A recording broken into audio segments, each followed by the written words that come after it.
Είναι εκτιμέν 2014. Motherfuckers. Σπάστο.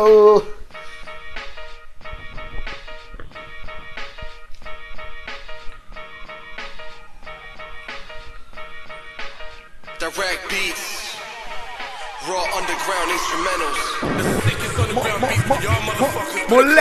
Μου λένε να κόψω το ντουμάνι και πως με έχει πια τρελάνει. Μα τρελή είναι όλοι αυτοί, όλοι απάτσι Ινδιάνοι. Πάω να κόψω το μάλι και πως μεγάλωσα αρεσίμα. Παραμένω ακόμα ένα μικρό παιδί. Μου λένε να κόψω το αλκοόλ, τα ρίχνω περπατήματά μου. Εγώ μεγάλωσα όλα αυτά, νομίζω ναι λοιπόν καρδιά μου. Πάω να κάψω τα φαρδιά μου. Τι λέτε ρε μαγιά μου, εκτιμάνε υπογραφή θα είναι πάντα το όνομά μου. Πανετά μόνο πάνω πως κάποιος για με μιλά. Μα τα κλωνάρια που δεν φτάνει τα κάνει κρέμα στα μου.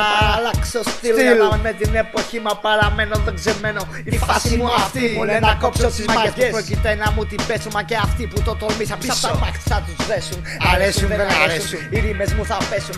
Ακόμα περιμένω ρε εσύ να προκαλέσουν. Ο ίδιος ο Κωστής, όχι παραλλαγής. Με θελατολικά το παλιό μου μοιάζει. Γιατί σε θέλω δυνατό να έχεις τον έλεγχο. Και όταν πρόκειται για ρήμες αναλαμβάνω εγώ.